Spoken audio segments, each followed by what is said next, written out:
He was more than just a king. He called himself God. His voice ruled the land, his armies crushed rebellion, and his throne sat atop the backs of slaves. This was Pharaoh, Pharaoh of Egypt, a man whose arrogance knew no limits, who dared to challenge a prophet, and in doing so, challenged God himself. But when the waters of the Red Sea closed on him, his story should have ended right there. Yet the Quran said something no one could imagine. We will preserve your body, so you may be a sign for those who come after you. Centuries later, scientists discovered a preserved corpse, one that may just prove the Quran's words were never metaphor. And soon after, strange death began to follow those who disturbed the pharaoh's tombs. Coincidence or curse? This is a tale of pride, punishment, and the chilling legacy of a man whose body still speaks from beyond the grave. They'll subscribe to History Vault and join us as we uncover the truth behind the curse of the pharaohs, myth or reality. For centuries, whispers of a deadly curse have haunted the tombs of ancient Egyptian pharaohs. Tales tell of archaeologists who dare to disturb their eternal rest, only to meet untimely and often bizarre deaths. Is this just myth spun into legend by superstition and coincidence, or is there a grain of truth buried beneath the desert sands? The fascination with the so-called curse of the pharaohs took the world by storm in 1922, when British archaeologist Howard Carter unearthed the tomb of the boy king, Tutankhamun. It was a moment of triumph in Egyptology, revealing untouched treasures hidden for more than 3,000 years. But triumph quickly turned into terror. Just a few months after the tomb was opened, Carter's financial backer, Lord Carnarvon, died suddenly, reportedly from a mosquito bite that became fatally infected. Newspapers of the time, hungry for drama, pounced on the story. They spun it into a narrative of doom, linking Carnarvon's death to a mystical curse inscribed on the tomb walls. The legend exploded. Other members of the excavation team began to fall ill or suffer accidents. Over time, more than a dozen people involved in the discovery died under mysterious circumstances. Among them were Carter's secretary, who allegedly took his own life, and a radiologist who had x-rayed Tutankhamun's mummy and later succumbed to a strange illness. Coincidence? Skeptics would say yes. But believers argue that ancient Egyptians had the knowledge and intent to protect their dead, especially the royals, with spiritual warnings and perhaps even chemical traps. Some tomb inscriptions, translated from hieroglyphs, were said to contain warnings like, "Death shall come on swift wings to him who disturbs the king's peace." Whether those warnings were literal or symbolic is still debated. Modern science has tried to demystify the legend. Some researchers have suggested that harmful mold and bacteria sealed in tombs for millennia might be responsible for the strange deaths. In dark, closed environments, spores like aspergillus and stachybotrys can thrive. These fungi, when inhaled, can cause severe allergic reactions or respiratory illnesses, especially in those with weak immune systems. Add to that the primitive safety standards of the early 20th century, lack of proper masks, ventilation, or hygiene, and the theory becomes plausible. But here's where it gets even more curious. Howard Carter, the man who spent the most time inside the tomb, lived for another 17 years after the discovery and died at the age of 64. His death from lymphoma doesn't fit the curse narrative. If the curse were real, why was its most direct target seemingly untouched? Some suggest the curse may have been psychological. The intense pressure, paranoia, and obsession surrounding such a monumental discovery could have triggered stress-related illnesses or accidents. Fear is a powerful thing. When the media, books, and later movies all reinforce a myth, even the most rational minds can begin to doubt themselves. And in a place as ancient and charged with symbolism as the Valley of the Kings, it's not hard to imagine emotions running high. Others, however, point to more sinister possibilities. Could the ancient priests have left behind rudimentary poisons, oil soaked in toxic plants, or gas traps activated by the breaking of seals? While no physical booby traps have ever been definitively proven in Egyptian tombs, the idea fuels the imagination. It also fits within a larger pattern. Many ancient cultures had burial curses, spells, or protections designed to keep intruders at bay. The Egyptians, who believed strongly in the afterlife and the sacredness of a pharaoh's journey beyond death, may very well have taken precautions, if not supernatural, then symbolic. The Curse of the Pharaohs has become a part of modern mythology. Hollywood has turned it into an entire genre, and countless novels and documentaries have kept it alive. But whether it's a real force or a powerful story we've told ourselves for generations, its grip remains unbroken. There's something hauntingly poetic about the idea that even in death, a king's power could reach across time, punishing those who would dare to violate the silence of his tomb. In the end, the curse might be less about ancient magic and more about modern fear. It reveals how easily myth and mystery can overshadow fact, especially when ancient grandeur is involved. The sands of Egypt still hold secrets, and whether curses are real or imagined, one truth remains. The legacy of the pharaohs continues to command awe, reverence, and just a hint of fear. Centuries passed. The mighty kingdom of the pharaohs became a relic of the past. The desert wind swept over ruined temples and sunken tombs, burying the once great names of kings in silence. Yet the Quran had spoken prophecy. We will save you in body. Could it be that the corpse of Pharaoh still existed, waiting to be discovered? In the late 19th century, a discovery in Egypt would shock the world and give new life to this ancient prophecy. In 1898, inside the Valley of Kings, French Egyptologist Gaston Maspero uncovered a cache of royal mummies at Deir el-Bahri. Among them was a mummy catalogued under the name Merneptah, the 13th son of Ramses II and his successor as pharaoh. But there's more. Some scholars argue that the pharaoh of the Exodus, the very pharaoh mentioned in the Quran, was either Ramses II or Merneptah. These were kings of the 19th dynasty, ruling Egypt at the very height of its power. Ramses II, often called Ramses the Great, was known for his colossal statues, massive temples, and a reign that lasted over 60 years. He fits the image of a mighty and arrogant king. But Ramses II died in old age, not by drowning. His successor, Merneptah, however, ruled during the possible timeline of the Exodus and was thought to have died suddenly.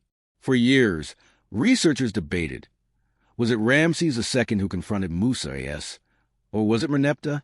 Could either of these be the pharaoh whose body was preserved as a sign? In the mid-20th century, another astonishing twist emerged. The Egyptian government invited Dr. Maurice Bucaille, a French physician, to examine the mummy believed to be Merneptah. What he found stunned him. The body showed signs of sudden death, not from disease or old age, but something catastrophic. In his book, The Bible, the Quran, and Science, Bucaille wrote that the body bore signs of asphyxiation and drowning, water in the lungs, stiffened limbs, and damage consistent with sudden submersion. This was no ordinary death. The pharaoh had not simply passed away in a palace bed. He had met a violent end, one consistent with the account in the Quran. Even more incredibly, the mummy was unusually well preserved, without the typical extensive embalming that other royals received. It was as if nature or fate had acted quickly to ensure his preservation, just as the Quran had stated over 1,000 years before its discovery. Was this the body Allah promised would be saved? A warning for generations? Some Western scholars rejected the idea, calling it coincidence or overinterpretation. But to many Muslim researchers and historians, it was nothing short of divine validation, a scientific miracle embedded in ancient scripture, now uncovered by modern science. But the tale does not end with the body. It only begins there. As Egypt opened its tombs to the modern world, a new phenomenon began to capture global attention, the so-called Curse of the Pharaohs. It wasn't just a relic of myth. It was something archaeologists, tourists, and even scientists began to whisper about in hushed tones. In 1922, more than 3 millennia after the reign of the last great pharaohs, a man with a dream held a lantern in the darkness of the Valley of the Kings.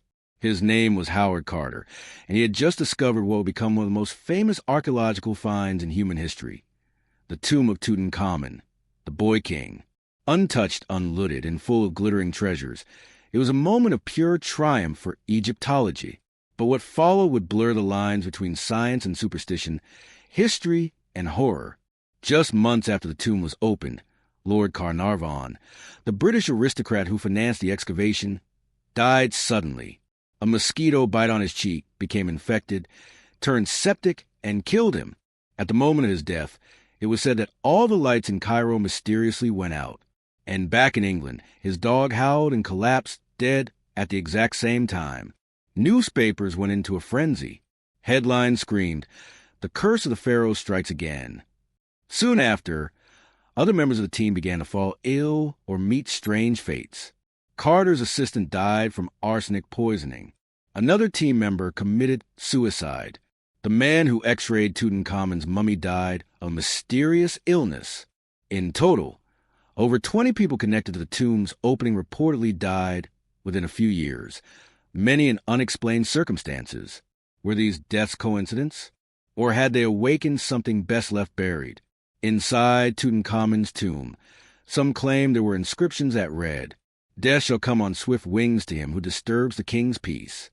While Carter denied this officially, the myth took root and the world believed. Soon, ancient Egypt became not just a land of wonders, but of curses and fear. Scientists were skeptical. They began investigating more rational causes. One theory emerged. The tombs, sealed for thousands of years, might contain deadly mold or bacteria, spores like Aspergillus flavus, that could cause respiratory failure when inhaled. These microorganisms thrive in dark, damp, airless environments, exactly like the sealed chambers of a tomb. For 20th century explorers without masks or modern hygiene, this could be lethal. Others suggested radiation, poisonous fungi, or even toxic substances placed deliberately by ancient priests to protect the dead. But none of these explanations were conclusive. Some people who spent years inside tombs, like Howard Carter himself, lived long lives. Carter died peacefully at the age of 64, nearly 2 decades after the discovery. Why, then, did the supposed curse seem to strike selectively? And why did it follow not only tomb raiders, but even museum curators and researchers thousands of miles away? One example. In 1939, Sir Archibald Douglas Reed, who examined the mummy of Tutankhamun using early X-ray technology, died mysteriously before the results were published. Another researcher, Dr. Douglas Derry, who had helped in the autopsy of the boy king, also died of unexplained causes. Was this all psychological? Could the power of belief or fear itself be deadly? Some psychologists argue that the nocebo effect, the opposite of placebo, could explain it. If a person truly believes they are cursed, the stress and anxiety could weaken their immune system, leading to illness or even death. In other words, fear kills. And when that fear is rooted in ancient death, darkness, and the unknown, the effect becomes terrifyingly real. But some researchers and believers refuse to dismiss it so easily. They point to patterns, signs, and energy fields, claiming that certain locations in Egypt carry a strange magnetic charge, or that the tombs were protected with spiritual forces unknown to modern science. Others believe it's more symbolic. The curse was never meant to be literal, but a warning, a psychological trap to protect the sanctity of the dead. And yet, why do people still whisper of real dangers even today?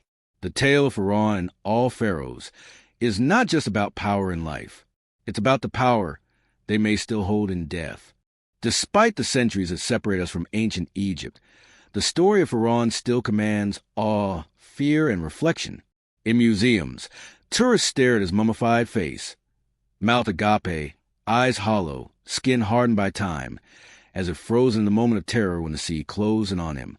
But for those who believe, this is not just a body. This is a sign, exactly as the Quran declared. So today, we shall preserve your body, so you may be a sign for those who come after you. Surah Yunus 10 hours 92 minutes. The body of Pharaoh lies not hidden in a desert, but on full public display in the Cairo Museum, under glass, studied and scanned by scientists, gawked at by visitors. Yet how many see the warning? How many realize that this is not just a historical artifact, but the preserved corpse of a man who defied God himself? This is the ultimate irony. Pharaoh, who claimed divinity, was stripped of power, drowned, and preserved, not with honor, but as a lesson, not as a monument of greatness, but as a symbol of what happens when arrogance meets truth and refuses to bow. Modern civilization, despite its knowledge and advancement, often forgets the spiritual lessons of the past. In our obsession with material success, power, and control, are we not walking similar paths? Tyrants still rise. Nations still oppress. People still turn a blind eye to truth, caught in the delusion of superiority. The story of Pharaoh is not just about a man who lived and died. It's about every heart that grows proud and deaf to humility. The supposed curse of the Pharaohs, when seen through the lens of faith, is not about haunted tombs or magical spells. It's about the consequences of hubris.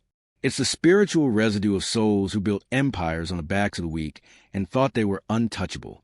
The real curse is not in the tombs of the dead, but in the hearts of the living. And perhaps that is why these stories endure, because they speak not only to the historian or the archaeologist, but to the soul.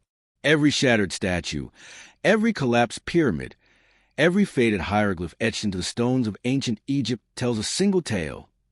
Nothing lasts forever, no matter how powerful, how glorious, or how divine one thinks they are. Every kingdom falls, every tyrant is judged, and every soul returns to its creator. And yet, we remain drawn to these ancient remains, fascinated by the mystery, the power, the silence that echoes through time. We create documentaries, write books, make films, and ask again and again, what really happened to the pharaohs? Is there really a curse? But perhaps the question should be different. Not was there a curse, but did we learn the lesson? Because if we haven't, then the curse continues, not in tombs, but in society, in power that corrupts, in pride that blinds, in injustice that goes unchallenged. And so, the tale of Pharaoh is more than history. It's a mirror, one that reflects not just the past, but ourselves. The boy king lies in a golden coffin. Ramses' mummified face stares back at the world. The Nile flows as it did thousands of years ago. But the story is still being written by us. Will we heed the warning? And so, the man who once declared, I am your Lord, the Most High, was silenced, not by sword, not by war, but by the will of the one true Lord. His empire crumbled, his power vanished, but his body remains lifeless, yet preserved, not in honor, but as a warning, just as the Quran foretold. We will save you in body, so you may be a sign. His tale lives on, not just in history books, not just in museums, but in every heart that grows proud, every soul that forgets truth, every power that thinks is above consequence. And perhaps it's the real curse. Not the plagues, not the tombs, not the ancient warnings, but the arrogance that repeats itself again and again in every age. Bell, if this story made you think, reflect, or feel something deeper, then don't let it end here. Like, share and subscribe to History Vault, where the past speaks and we listen.